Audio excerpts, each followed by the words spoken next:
¿Qué tal, queridos amigos Provida? Hoy es lunes, estaremos en redes sociales con numeral no al aborto. Y le gritaremos a todas las personas que apoyamos la vida, que amamos la vida, y le diremos a todas estas madres que están pensando abortar: da un paso por la vida, confía, estamos contigo, no te dejaremos sola. Recuerda, hoy numeral no al aborto. Marchemos todos por la vida, aborto, eutanasia no más.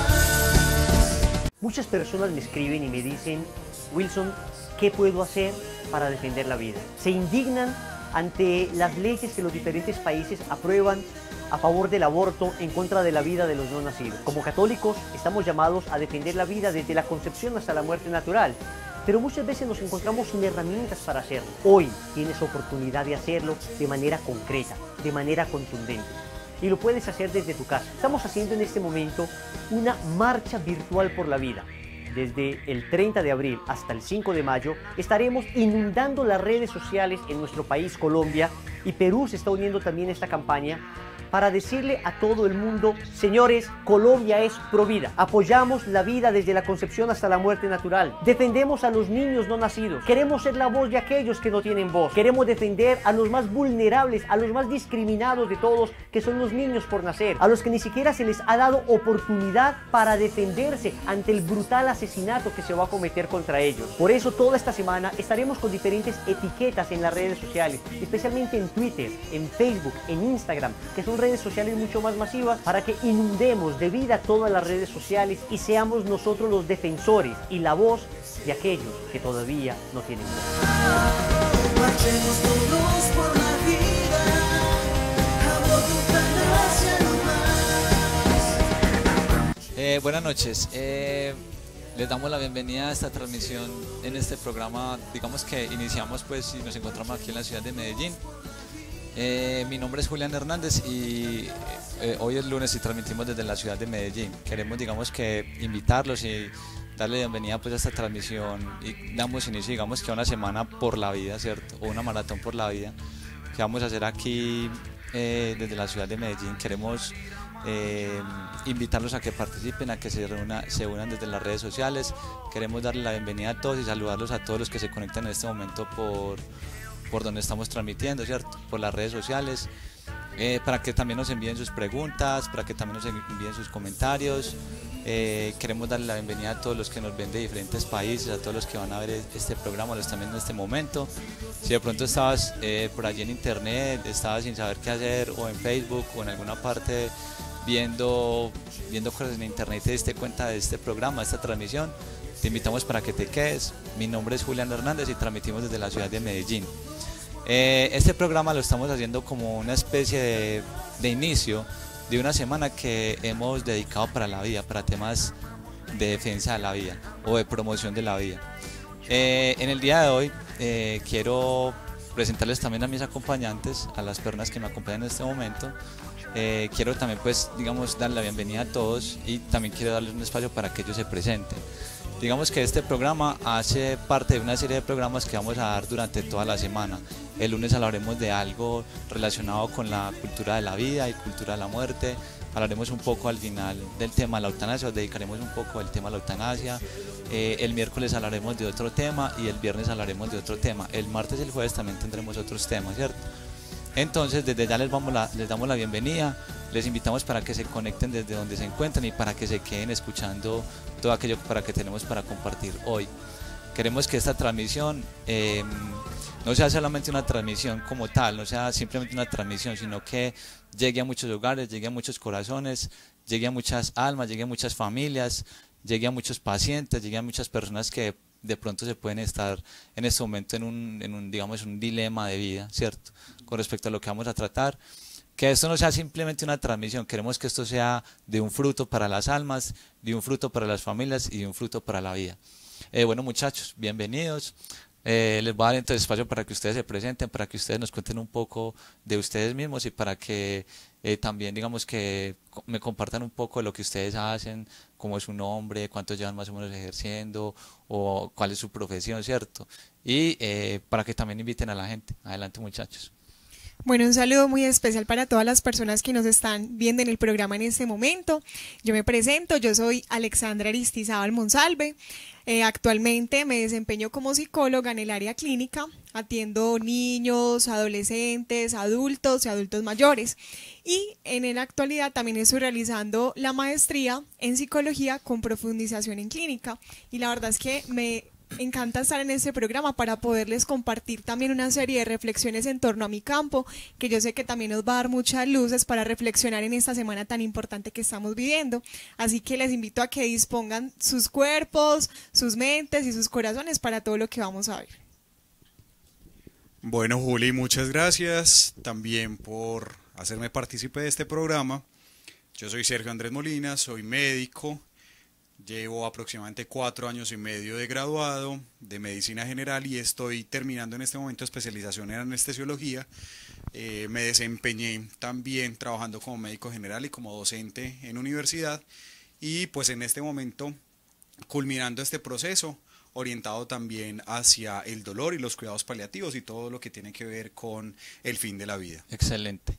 Bueno, como al principio dijimos, Sergio y Alexa, bienvenidos y gracias por estar acá. Como al principio les dije, no queremos que eso sea simplemente una transmisión, ¿cierto? O un programa más. Queremos aquí tocar temas desde diferentes puntos y por eso es que estamos aquí reunidos, ¿cierto? Vamos a tocar este tema de la cultura de la muerte versus cultura de la vida y lo que hablaremos al final, pero queremos tocarlo de la mano de Dios, ¿cierto? Queremos tocar el tema médico con Sergio, queremos tocar el tema de Alexa por el tema psicológico, ¿cierto? Pero también queremos hablar desde el tema espiritual, porque no queremos que sea vacío, queremos que también transmita un espíritu, una esencia, ¿cierto?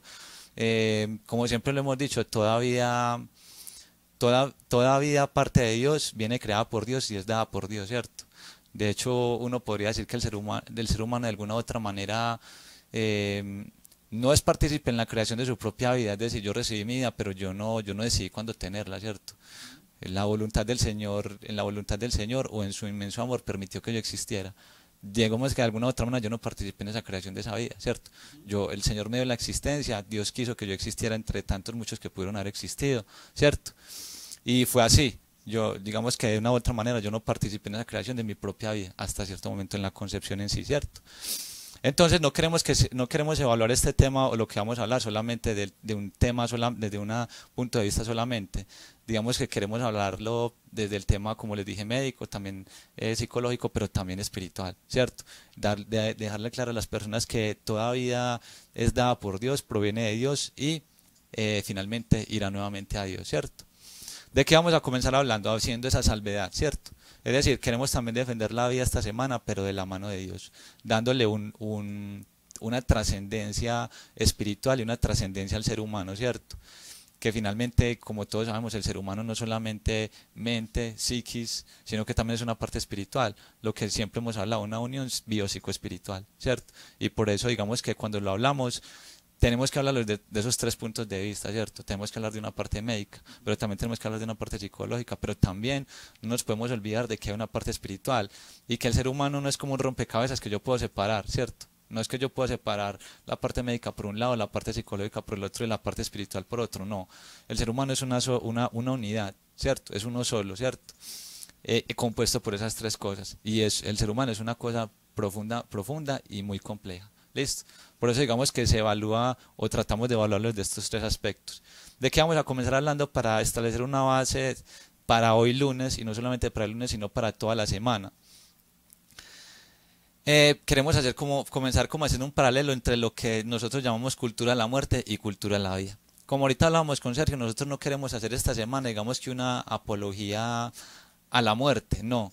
Queremos hablar de lo que es la vida en sí, que es un valor positivo, ¿cierto? O sea, hablar en positivo siempre de la vida, promover la vida, difundir la vida, hablar bien de la vida. De pronto ahora se habla mucho de la vida, pero no se le valora o no se habla de la manera que es. Hoy queremos, y esta semana, toda la semana queremos hablar en positivo de la vida. El objetivo de estos programas va a ser promover la vida, difundir la vida como un regalo de Dios, ¿cierto? Y como lo que Él ha hecho, no como lo que el ser humano ha inventado, sino como lo que Él ha hecho. Un ser humano profundo, compuesto de muchas cosas y trascendente. ¿Listo? Bueno, vamos a comenzar hablando entonces un poquito, muchachos, del tema de la cultura de la vida, para que hagamos un poquito como el tema, o el tema de la cultura de la muerte. Comencemos, digamos, por ahí. San Juan Pablo II escribía mucho sobre, y San Juan Pablo II, digamos que fue un profeta, ¿cierto? Él habló de muchos temas en su momento que ahora se están dando, incluso en las encíclicas que él escribió, habló de muchos temas, lo mismo que Pablo VI, ¿cierto? Pablo VI. Digamos que fueron profetas en lo que ellos hablaron. Pablo VI con la Humane Vitae, ¿cierto? Y San Juan Pablo II con Evangelio de la Vida, listo. Y muchos otros. Ellos fueron hombres que escribieron sobre muchísimas cosas, ¿cierto? Como que tenían una visión muy, muy profunda del ser humano y muy hacia futuro. Y predijeron todos los temas que estamos viendo ahora, ¿cierto? Me gusta mucho San Juan Pablo II porque él tenía muy clara la visión de la sociedad en cuanto a lo que es la cultura de la muerte y la cultura de la vida. Él decía, obviamente él siempre era un promotor y defensor de la vida, pero él decía que nosotros como católicos, como cristianos, es más, como seres humanos, teníamos que estar siempre dispuestos a denunciar la cultura de la muerte y anunciar la cultura de la vida. Y eso es lo que vamos a tratar de hacer. Listo. San Juan Pablo II definía la cultura de la muerte como todo tipo de pensamientos, ideologías, tendencias o movimientos o ideologías que pretendían, digamos, que borrar lo que el ser humano es en sí, borrar el valor intrínseco del ser humano. San Juan Pablo II decía muy acertadamente que todo ser humano tiene una dignidad intrínseca, dignidad absoluta de la persona, ¿cierto? Partiendo de esa base.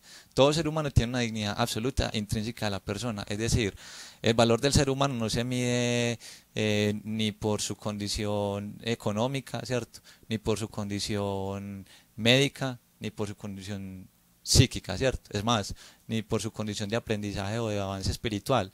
El ser humano es valioso en sí por el hecho de ser hijo de Dios, ¿listo? Por el hecho ya de ser humano, ¿cierto? Y esa dignidad que tiene el ser humano no depende de una cosa, no depende de otra, ¿cierto? Porque es precisamente ahí donde viene todo el tema de la cultura de la muerte. La cultura de la muerte lo que hace es poner a depender la dignidad de un ser humano de ciertas cosas externas, ¿cierto? Entonces decimos, si el ser humano no tiene condiciones económicas, entonces ya no es digno, ¿cierto? Entonces, en ese orden de ideas serían menos dignas las personas que están, digamos, sin tanto acceso económico y sería más digno aquel que tiene más posibilidades económicas, ¿cierto? Por ejemplo, podríamos decir, el ser humano, como está en el vientre materno, no puede hacer nada, entonces tiene menos dignidad o no es ser humano todavía, como muchas personas dicen, ¿cierto? Digamos que comenzando por ese punto, como está en el vientre materno y no puede decir nada y no puede defenderse, entonces podemos disponer de su vida, ¿cierto? Ahora vámonos al final de la vida. Como está, digamos, en un momento pues de enfermedad, ¿cierto? De enfermedad crónica o de alto dolor, de difícil dolor, entonces ya no es persona. Entonces podemos disponer de su vida como nosotros queramos y según nuestros criterios, ¿cierto? Sin tener en cuenta una moral, sin tener en cuenta una ética profesional, sin tener en cuenta nuestras profesiones y para lo cual fuimos creados y para lo cual estudiamos y nos preparamos, ¿cierto? Entonces tenemos que partir primero de esa base. El ser humano, hay que decirlo así, en honor a la verdad, es digno por el hecho de ser humano y ser hijo de Dios. ¿Listo? Y esa dignidad no depende de su estado económico, ni de su estado de salud, ni de su estado socioeconómico o el lugar donde viva, o del momento de desarrollo de su vida donde se encuentre.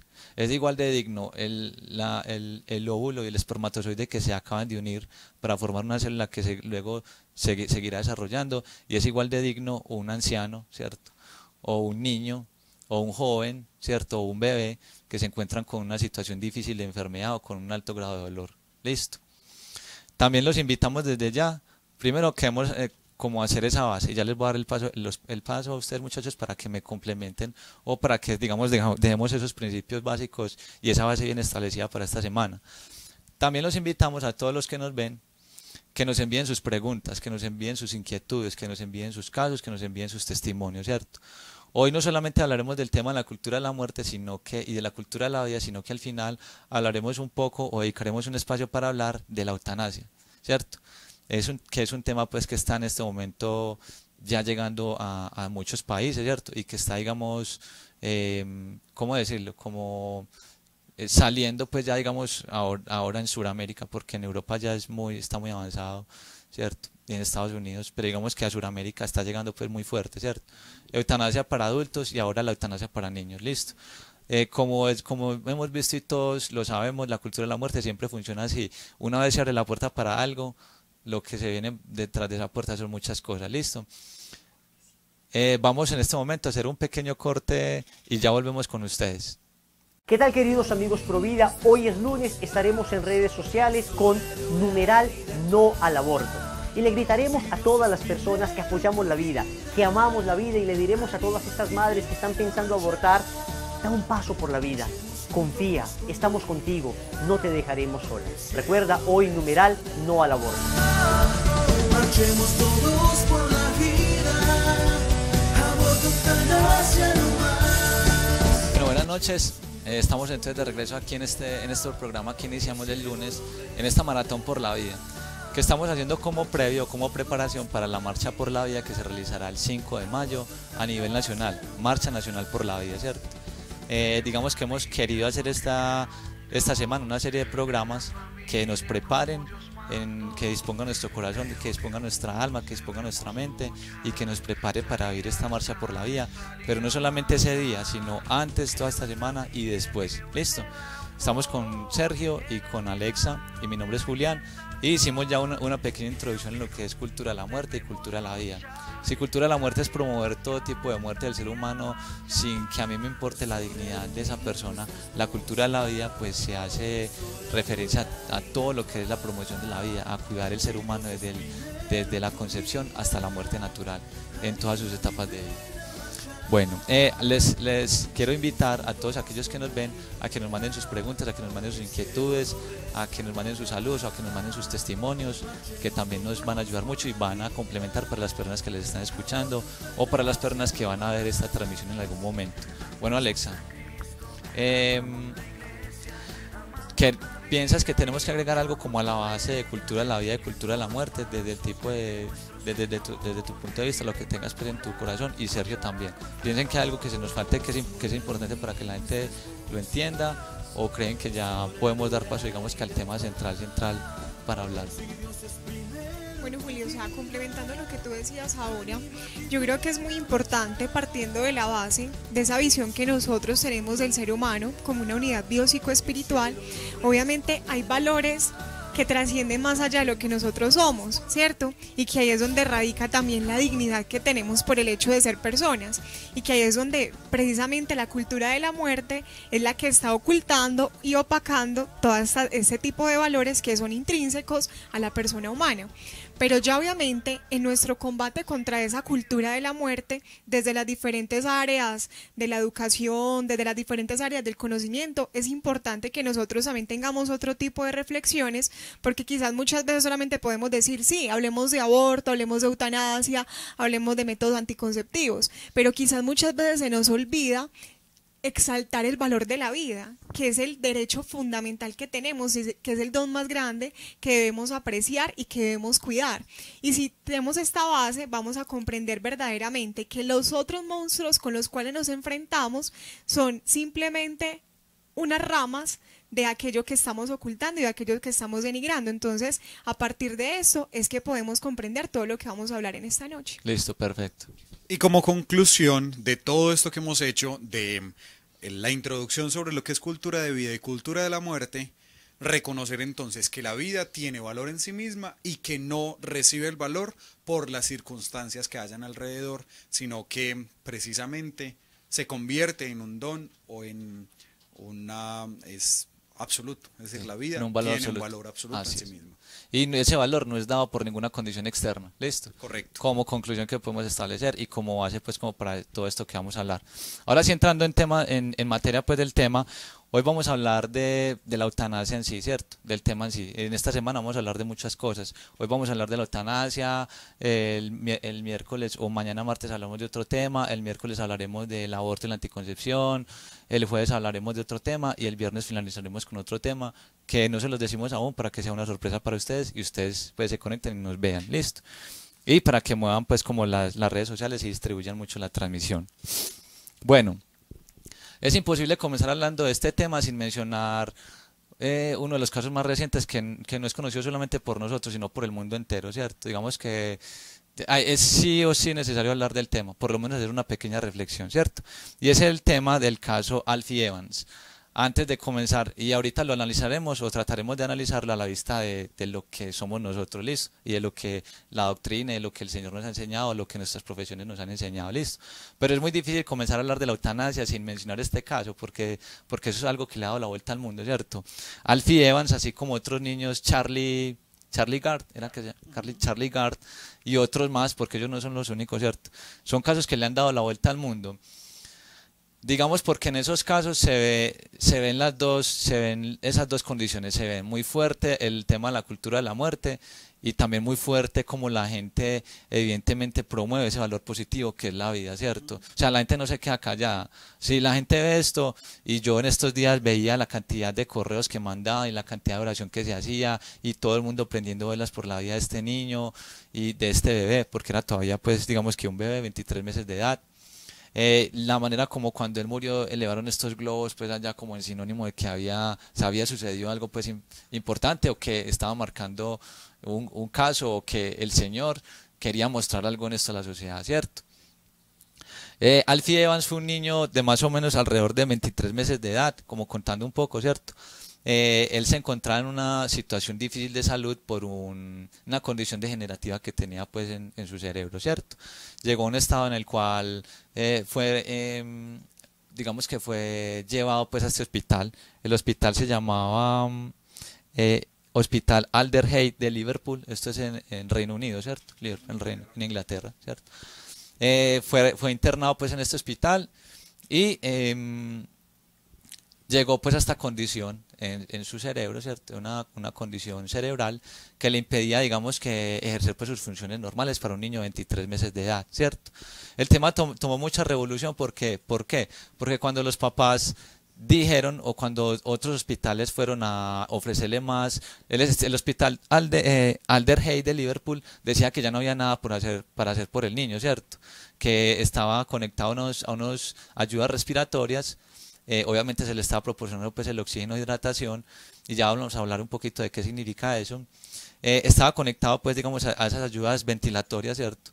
Y que pues que obviamente pues que por el niño no había nada más por hacer, que por el niño pues simplemente había que dejarlo morir, ¿cierto? O que había que desconectarlo porque ya no había nada más que hacer por él, ¿cierto? Esa fue como la discusión.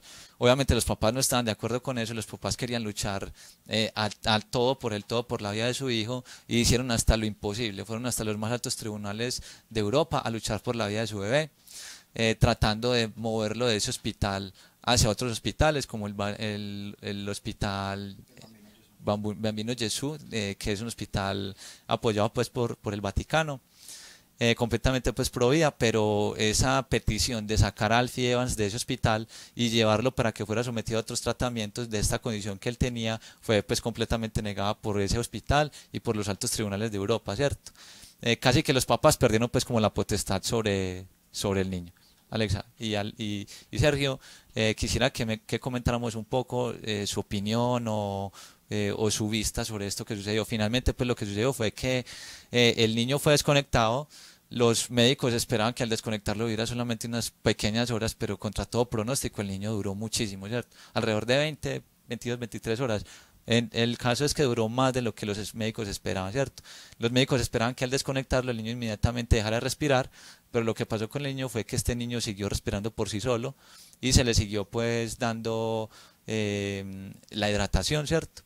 Finalmente, como el hospital no lo dejó llevar a otras partes para recibir tratamiento, obviamente pues la salud del niño se deterioró y terminó muriendo el pasado sábado. ¿Listo? El pasado sábado 28 de abril. Listo, más o menos a las 2:30 de la mañana.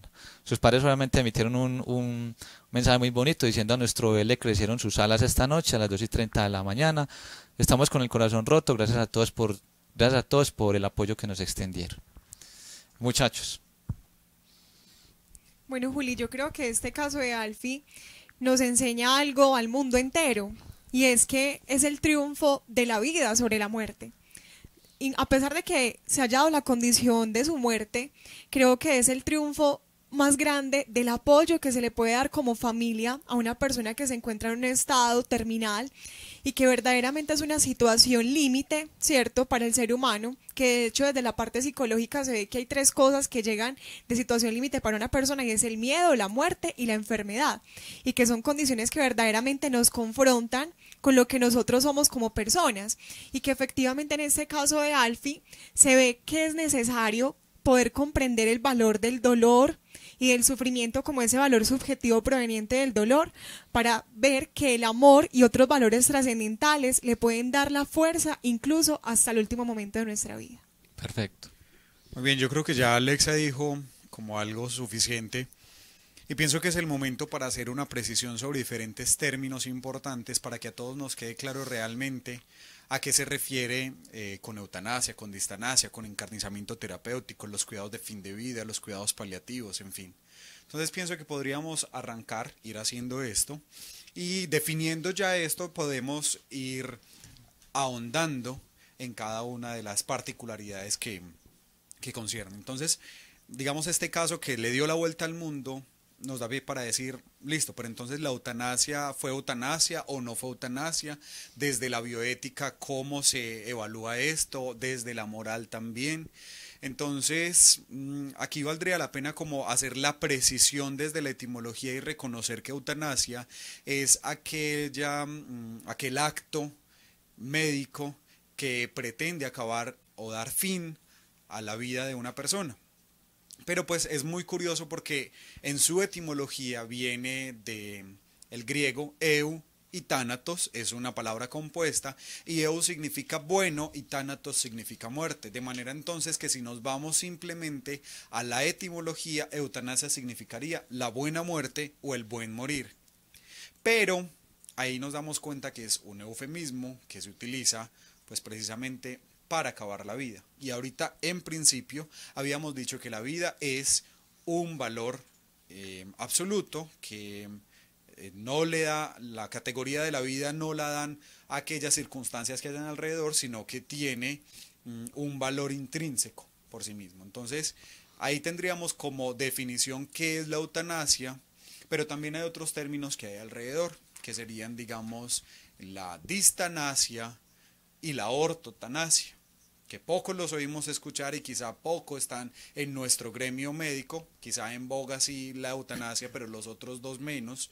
Y ahí hablaríamos de distanasia como aquella práctica de prolongar la vida más allá de las incluso expectativas propias médicas, que ahí entraría entonces el hecho de utilizar lo que denominamos medidas heroicas o medidas que son más allá de lo que el pronóstico médico y el pronóstico biológico nos hablaría de pues el fin de la vida de ese paciente. Pero también lo vemos con la ortotanasia, que si nos vamos a la raíz griega, orto es recto y tanasia significa muerte, también viene del thanatos, muerte. Entonces sería como la muerte recta y esa sería la que deberíamos tender todos, que sería la muerte en el momento preciso, sin apresurarla, es decir, sin ser nosotros como los dueños y artífices de la vida para saber si en este momento decidimos terminar la vida o si decidimos que esta persona no debe morir todavía y que vamos a prolongarle su existencia. Entonces estaría en un punto la eutanasia, anticipar la muerte, la ortotanasia, el momento en el que a la persona le correspondería morir de acuerdo a su enfermedad y a todo su proceso de fin de la vida, y la distanasia, que sería la prolongación de la misma sin necesidad. Entonces yo creo que teniendo en cuenta esta base de estos términos podemos avanzar e ir haciendo ya algunas precisiones sobre cada una de ellas y aplicándolo también con casos de la vida real. Listo, entonces lo que podemos decir allí es eutanasia, en fin, si analizamos la palabra eutanasia, Sergio, y como tú la separaste, eus y thanatos, ¿cierto? Y eso significa buena muerte, ¿cierto? Lo que tú dices es la claridad para las personas. La palabra en sí etimológicamente significa eso, pero obviamente el significado pues se ha aprovechado, digamos que esa palabra para que se convierta en un eufemismo, para acabar, disponer con la muerte, disponer de la vida de cualquier persona en el momento en que a mí me parezca, ¿cierto? O en el momento que la persona pues le parezca, ¿cierto?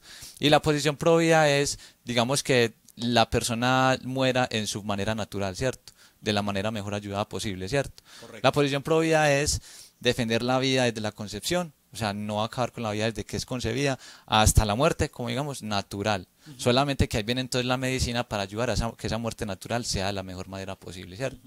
Diríamos entonces que la eutanasia, ese término eutanasia se ha utilizado para decir, digamos, para disponer de la vida de esa persona en el momento en que yo me considere que ya no es digna, pues o considere que yo ya la he dado terminar, ¿cierto? Entonces lo que diste, los términos que mencionaste fue eutanasia, si la vamos para la concepción etimológica, sería buena muerte, pero obviamente es un eufemismo que se ha utilizado para hacer cualquier tipo de desmanes pues con la vida de las personas que están terminando pues como su existencia.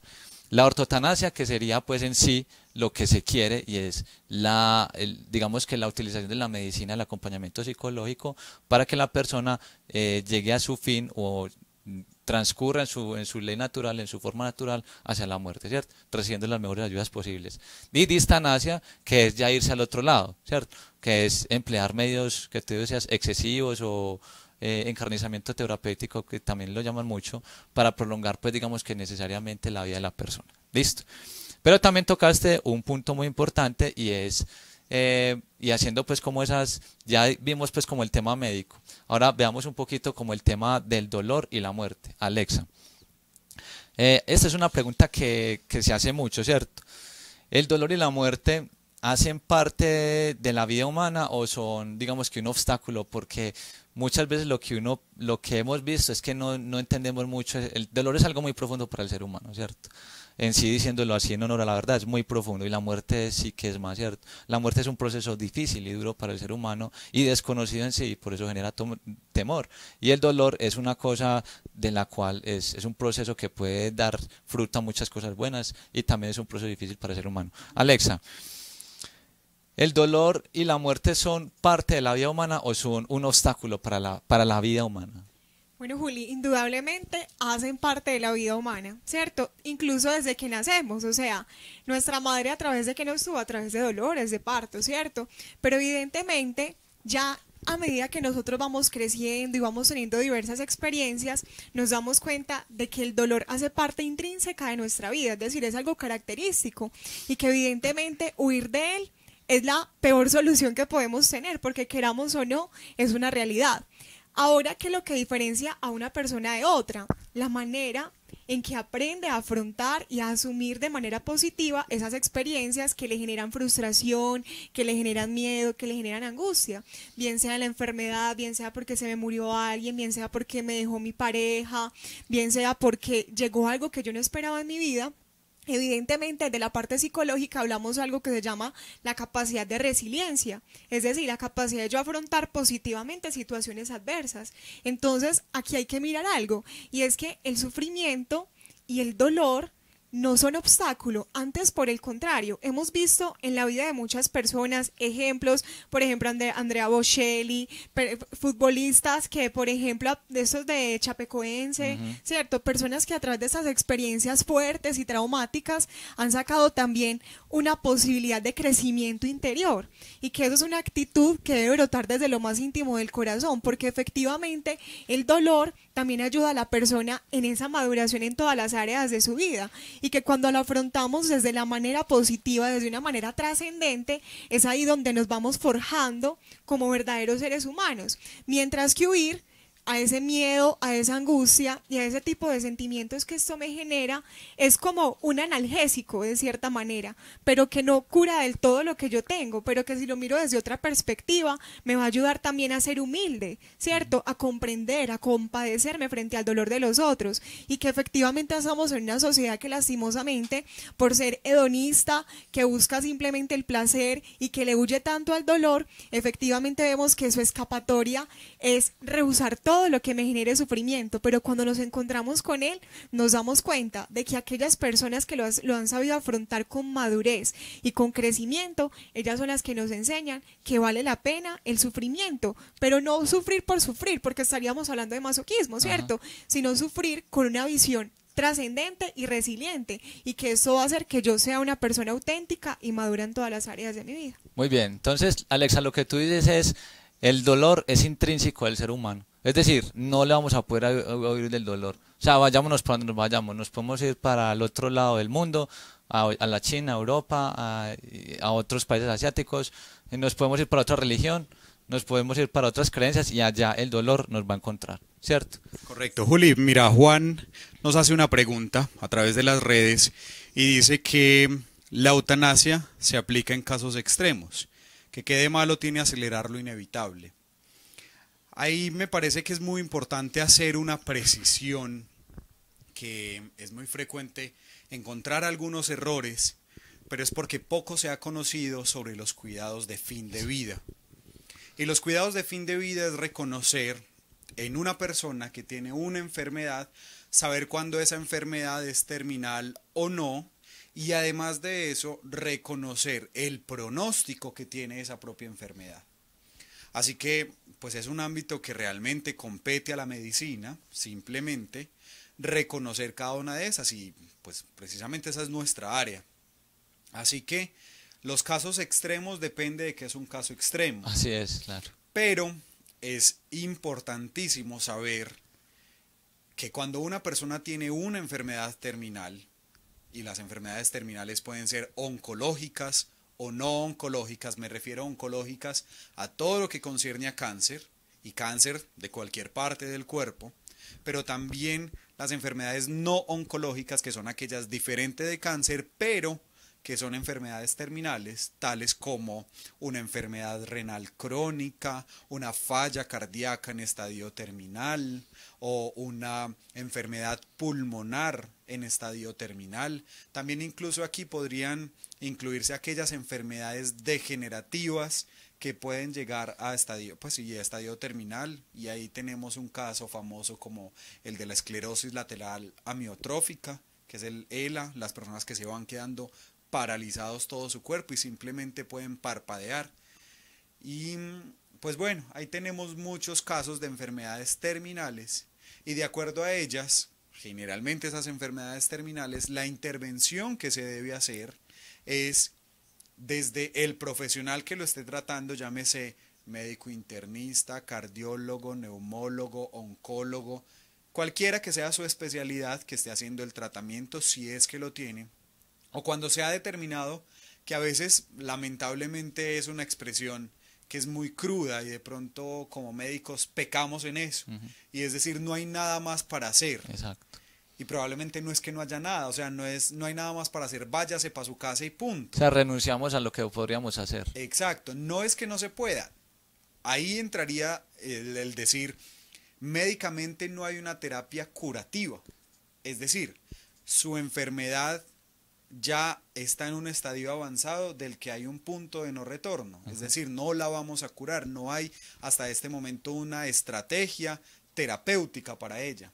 Pero no podemos abandonar al paciente y decirle, obviamente, váyase y no más. Ajá, claro. Ahí en el momento en el que determinamos que no hay un tratamiento curativo, pues podemos ofrecerle al paciente los cuidados paliativos, Claro, que es el saber que tiene el acompañamiento por el médico, que sus síntomas pueden ser atenuados o paliados, precisamente de ahí es donde viene la palabra paliativo, disminuidos. Tratar de que si una persona ya no le puedo hacer, por ejemplo, un trasplante renal para ayudarlo en su enfermedad renal, o el cáncer ya está muy avanzado, lo que yo puedo hacer es decirle, listo, es una enfermedad que en algún momento te llevará a la muerte. De hecho, para eso hay que constituir un equipo, claro, con psicólogos, incluso a veces psiquiatras también es necesario, y apoyar a la persona en el descubrir que es una enfermedad terminal, pero decir, le vamos a apoyar con sus síntomas, tiene dolor, le vamos a dar analgésicos, tiene mucha dificultad para respirar, utilizaremos medicamentos, oxígenos, lo que sea necesario para que no sienta esa dificultad para respirar, está vomitando, tiene una distensión del estómago, del abdomen, tiene muchos síntomas que precisamente ahí entrarían esos cuidados paliativos para que el paciente en ese final de su vida, en ese transcurso de los últimos días, y no simplemente de los últimos, sino de muchos días, hay personas que duran en cuidados paliativos no 2 días o 3, sino meses incluso. Entonces saber que pueden tener el acompañamiento del médico, de un especialista en cuidados paliativos. Y yo creo que eso es lo que las personas poco conocen y por lo tanto se apresuran a hacer o no algunos juicios de valor y determinar si esto fue eutanasia o no fue eutanasia o fueron cuidados paliativos. Ok, generalmente uno en la vida cuando tiene una meta, uno no dice ya no tengo nada más que hacer por esa meta, entonces renuncio a mi meta, ¿sí o no? O sea, yo voy a estudiar una carrera, ¿cierto? Pero entonces yo no tengo el dinero para estudiar la carrera, ¿cierto? Generalmente uno no dice, como irremediablemente yo no tengo dinero para estudiar mi carrera, entonces renuncio a mi meta de tener la carrera, ¿cierto? Pienso que lo mismo lo que está hablando Sergio es, y esa pregunta nos da para hablar mucho, es cuando una persona estudia medicina lo hace para acompañar al paciente en todos los momentos de su vida, sin renunciar a ayudar al paciente, ¿cierto? Cuando uno ve que el paciente tiene una vida y esa vida puede ser ayudada pues como a transcurrir en sus momentos, el objetivo o la tarea del médico es no renunciar a la medicina precisamente para ayudarle al paciente. O sea, la meta del médico es ayudarle a esa persona a conservar o a vivir todos los momentos de su vida de la mejor manera, con tratamientos, con medicamentos, con acompañamiento psicológico, con acompañamiento espiritual, sin renunciar, porque el ser humano, como lo estábamos diciendo, tiene una dignidad, ¿cierto? No es que yo pueda decir, no, tú ya no eres digno, entonces renuncio a ayudarte, no. Entonces, si eso fuera cierto, no existirían instituciones de caridad que ayudaran a las personas pobres. No existirían niños que están abandonados y renunciamos entonces a cuidarlos y ayudarlos, ¿cierto? No hay personas entonces que no tienen algo que no tienen una instrucción, digamos, en conocimiento, entonces nos rehusamos a enseñarles. Generalmente la vida no es así, en la vida uno no rehúsa ayudar a los demás. Y ahí hay una posición, digamos, desde la caridad y desde lo espiritual. El Señor nos enseñó mucho, incluso Jesús pasaba ayudando a las personas. Él no renunciaba, o sea, él se encontraba con una persona que estuviera enferma, ciega, y lo que él hacía era darle la mano a esa persona. ¿Qué tal que el Señor hubiera dicho y se encontrara con el ciego y él le preguntara qué quieres que haga por ti? Y él dijera, yo quiero ver, volver a ver. Y el Señor diría, no, por usted no hay nada más para hacer, ¿cierto? Quédese mejor así. El ejemplo que nos dio el Señor fue un ejemplo muy bonito, muy diferente. Es ver en cada persona a tu hermano, ser capaz de compadecerte, es decir, ponerte en la situación de esa persona y ayudarlo lo más posible para que pueda vivir el transcurso natural de su vida de la mejor manera, ¿cierto? Ahí es donde van los médicos a no renunciar a ayudar a esa persona, ¿listo? Entonces, ¿qué es en sí, Sergio, la medicina paliativa? ¿Qué es en sí eso que nos estás explicando? Pues, ¿de qué se compone o a qué apunta pues esa medicina paliativa? Todo lo que tiene que ver con cuidados paliativos es una estrategia y incluso es una especialidad médica que se dedica a cuidar los pacientes que tienen enfermedades en estadio terminal y a proveerles toda la ayuda, y no solo pues a esos pacientes, sino incluso también a su familia.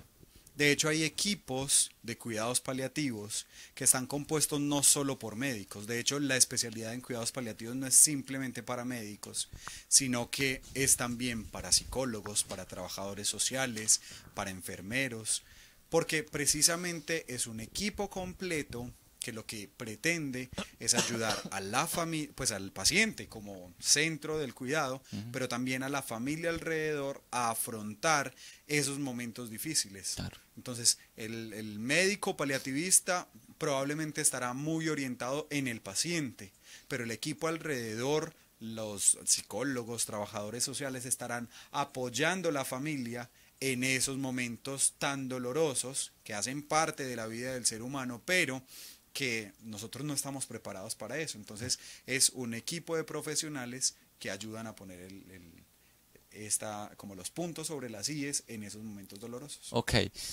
Alexa, de acuerdo a lo que nos hablabas ahorita, de acuerdo a todo lo que hemos hablado médicamente, a nivel físico, psicológicamente y espiritualmente, y tú nos hablas un poco del dolor, ¿qué diferente sería una persona que tuviera una concepción diferente del dolor, ¿cierto? O sea, tú dices, no es en sí el problema el dolor, ¿cierto? En sí el problema es cómo la persona afronta ese dolor, ¿cierto? Entonces la pregunta es, ¿tiene el dolor un valor positivo o algún valor para la persona en sí, ¿cierto? Hablando, digamos, psicológicamente o antropológicamente. Claro, Juli, mira, de hecho, estaba oyendo una señora, ella es una médica, que tiene un instituto, se llama el Instituto de George Washington, y es para la espiritualidad y la salud. Ella se llama Cristina Puchalski, y ella decía algo muy interesante frente a los médicos, ¿cierto? Y es que muchas veces, incluso partiendo desde ese ámbito que es como lo que más se relaciona con esa parte de los cuidados paliativos, ella decía que es que muchas veces perdemos la capacidad de contactarnos con las necesidades emocionales del otro, y que muchas veces simplemente como que yo soy médico, yo soy psicólogo, pero más allá de eso soy persona. Claro. Entonces, si el otro tiene dolor, ¿qué invitación tengo yo a contactarme con el dolor de la otra persona? Pues efectivamente acompañarlo en ese momento culmen de su vida. Entonces, a partir de eso uno puede decir, claro, el dolor tiene ciertos aspectos positivísimos, diría yo, porque primero, o sea, como dice la misma palabra de Dios, la fuerza de Dios se manifiesta en mi debilidad, ¿sí? Entonces, en esa fuerza que yo puedo sacar de mi más íntimo ser frente a ese apoyo de mi familia, frente a mis seres queridos que están allí pendientes de mí, obviamente yo puedo encontrar esa fortaleza, ese apoyo emocional, esa salud mental. Y de hecho también hay un estudio que se llama La fe, la esperanza y el amor frente a la salud mental, en relación con la salud mental. O sea, las virtudes teologales frente a la salud Exacto, o sea, las mental. virtudes teologales, pero también la relaciona mucho con el aspecto psicológico. Y ellos decían que cómo se relaciona una persona que tiene una salud positiva, mental y negativa. Entonces, que efectivamente cuando esta fe, es decir, esta certeza de que yo saldré adelante, cuando se tiene esa capacidad, esa actitud, obviamente la persona es capaz de enfrentar ese dolor de una manera diferente a quien no tiene esa visión trascendente. Claro. El amor, es decir, experimentar que yo soy un ser para el encuentro, para donarme, para sacrificarme, y eso se ve muy manifestado en todos los cuidados que va a recibir la persona, y efectivamente en la esperanza, pues claro, ni digamos esto, o sea, yo sé que quizás mi vida va a terminar, lo que decía Sergio ahorita, mi pronóstico, o sea, yo sé que mi vida va a terminar, pero entonces ahí va lo que también en un acompañamiento psicológico se harían los cuidados paliativos, saber que esa persona tiene necesidades espirituales, entonces necesidad de reconciliación, necesidad de sentirse aceptado, perdonado, Acompañado. liberado, acompañado. Entonces, digamos, y ni siquiera es por el solo hecho de esta parte emocional, sino también la necesidad de sentirse reconocida como persona. O sea, de mismo hecho que te digan cuál es tu nombre, qué le da sentido a tu vida, que en este momento, ¿cómo has experimentado el apoyo en tu familia? Y decía la señora Cristina que efectivamente ella creó algo con otros profesionales en ese instituto para darle un significado a eso. Y es ahí donde vemos que efectivamente el dolor, cuando se comparte, es donde verdaderamente se entiende el significado. Y entonces, y si es un misterio, ¿cierto? Si es un misterio, nos damos cuenta de que el sentido y el significado frente al dolor es a lo que todos estamos invitados a descubrir para encontrarle otra dimensión. Qué bonito eso que mencionas y qué interesante. Tenemos preguntas, Sergio. Aquí, Julia, aquí hay una pregunta que nos hacen, que pienso que más o menos hemos podido contestarla, pero darle un poquito de fondo, y es, Alfonso Díaz pregunta, que cómo podemos explicar a nuestros familiares y amigos que la eutanasia es una forma equivocada de dar fin a la vida. Ok. Y hay una cosa que me parece muy importante precisar para algunas personas, y es lo que se llama, pues, una diferencia gigante entre sedación paliativa y eutanasia, Ok. que para algunas personas puede ser confuso. Y es, la sedación paliativa es un procedimiento que se hace cuando hay síntomas en los que no se ha logrado controlar en un paciente que tiene una enfermedad terminal. Tiene algunos síntomas y puede ser, tiene mucha dificultad para respirar, o a veces puede tener mucho dolor o náuseas o vómito, en fin, que no se ha podido controlar. Entonces lo que se hace es iniciar algunos medicamentos, ya sea puestos por horario o puestos en una infusión continua, y eso significa que la persona va a disminuir su estado de conciencia, y en algún momento pronto, generalmente en los próximos 4 días, generalmente en las primeras 24 horas, pero en los próximos días más o menos, esa persona fallecerá. Pero no va a fallecer por causa de los medicamentos que estamos administrando, sino que va a fallecer por su enfermedad en sí. En su ley natural. Exacto, en su curso natural de la enfermedad va a fallecer, solo que en esos últimos momentos, ya así los últimos días de su vida, que esté tranquilo, que esté incluso sin dolor, sin ninguno de estos síntomas que han sido intratables hasta ese momento. Entonces, una diferencia significativa es que la sedación paliativa es todo un proceso que puede durar varias horas, incluso algunos días, pero la eutanasia es un proceso que se hace inmediato. Cuando una persona se decide ponerle la eutanasia, es administrar algunos medicamentos secuenciales en el mismo lapso de tiempo, y a los pocos minutos la persona fallecerá. Es inmediato, es decir, yo administro los medicamentos y como consecuencia la persona fallece. En la sedación paliativa yo administro los medicamentos en un tiempo determinado que deprimen el estado de conciencia y hacen que los síntomas sean llevaderos. Perfecto. Por lo tanto, entonces, incluso he tenido algunos casos en los que me han contado de familiares, de personas, de amigos, que lo que sucedió fue realmente una sedación paliativa, que es el curso natural de su enfermedad. Y que simplemente es moralmente ayudando, posible. y es admisible, claro, es posible, es lícito. Lícita moralmente. Mientras que en la eutanasia es directamente acabar con la vida de Inmediatamente. la persona en el acto. Como Ok, tal. perfecto. Bueno, entonces el tiempo se nos acabó, el tiempo es muy corto y el tema es muy profundo, o sea, ya digamos que comenzamos a calentar motores, pues, pero el tema se nos está acabando el tiempo. Podemos hacer una segunda parte. Listo. Pues, no sé. Si el Señor lo permite, lo hacemos una segunda parte. Entonces redondeemos desde 3 aspectos este tema de la eutanasia.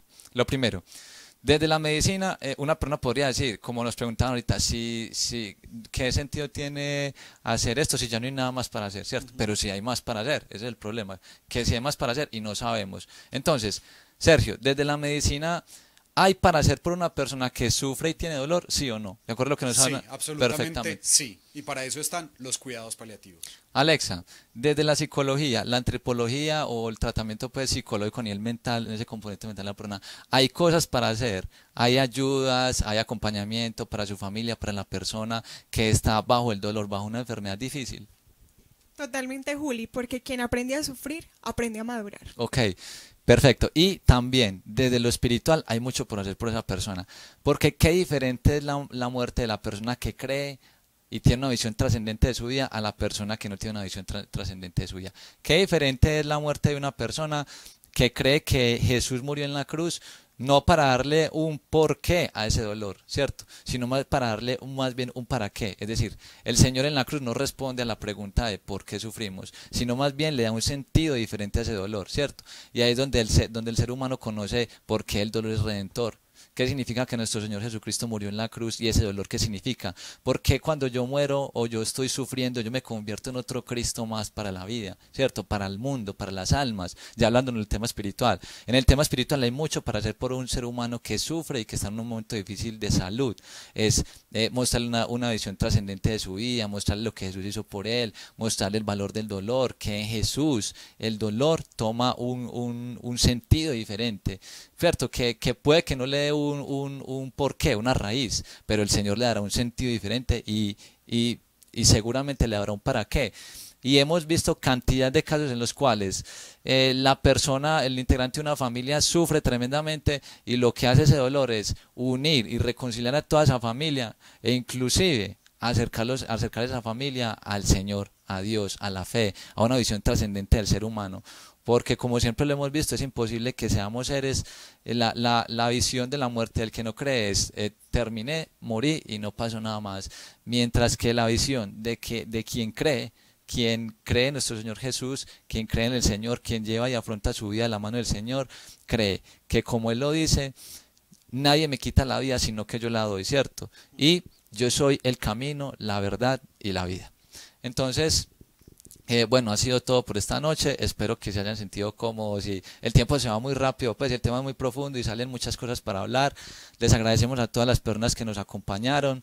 Los invitamos a que todas estas semanas se estén conectando, estén pendientes, más o menos hasta ahora, más o menos en las horas de la tarde. Trataremos de hacerlo en el mismo horario, transmitir uno de estos temas que iluminan conciencias, que producen un fruto espiritual, pero también un fruto físico a nivel de la medicina, dan una luz médica y también dan una luz psicológica para la persona. ¿Listo? Bueno, nada, sin más, muchachos, para que se despidan, inviten a la gente, denle una frase fraternal a la gente, o despidan pues a la gente, o denle un consejo a las personas. Bueno, no, yo quiero dejarles esta reflexión, que verdaderamente cuando se encuentra el sentido al sufrimiento, es donde aprendemos a crecer como personas y encontramos un sentido de nuestra vida más allá de la realidad del dolor. Y espero que esto les sirva bastante para que aprendamos a amar más, para que aprendamos también a compadecernos del dolor ajeno, porque es allí donde somos verdaderas personas. Y no, pues sin más, Juli, es saber que los médicos siempre debemos estar al servicio de la vida. De hecho, cuando hacemos la promesa del médico, lo que se denominaba anteriormente el juramento hipocrático, se promete solemnemente consagrar la vida al servicio de la humanidad y velar por la vida de los pacientes. Así que sientan en la medicina el amparo, pero cuando vean vulnerada ese derecho a la vida, asesórense bien y si es necesario, en la mayoría de instituciones de salud hay comités de ética médica que les ayuden a discernir y a tomar la mejor solución para esos dilemas éticos que puedan encontrar en el proceso de enfermedad y de fin de vida de alguno de sus familiares, queridos y amigos. Ok, muchas gracias muchachos, a todos los que nos acompañaron y hicieron sus preguntas. Esperamos que este programa, esta transmisión haya iluminado muchas conciencias. Le pedimos al Señor que haya sido de verdad muchos frutos espirituales para las personas que nos ven, que lo hayan visto, que cada palabra haya llegado al corazón de las personas que nos hayan visto y que haya iluminado muchas conciencias y que sea también una luz para que si en este momento estás viviendo un momento de estos o en el momento en que lo lleguemos a vivir, el Señor nos dé, como lo decía Alexa, la fe, la esperanza y la caridad para vivirlo de la mejor manera. Bueno, Dios los bendiga, que el Señor los acompañe. Muchas gracias muchachos. Hasta luego, nos vemos. Muchas personas me escriben y me dicen, Wilson, ¿qué puedo hacer para defender la vida? Se indignan ante las leyes que los diferentes países aprueban a favor del aborto, en contra de la vida de los no nacidos. Como católicos estamos llamados a defender la vida desde la concepción hasta la muerte natural. Pero muchas veces nos encontramos sin herramientas para hacerlo. Hoy tienes oportunidad de hacerlo de manera concreta, de manera contundente. Y lo puedes hacer desde tu casa. Estamos haciendo en este momento una marcha virtual por la vida.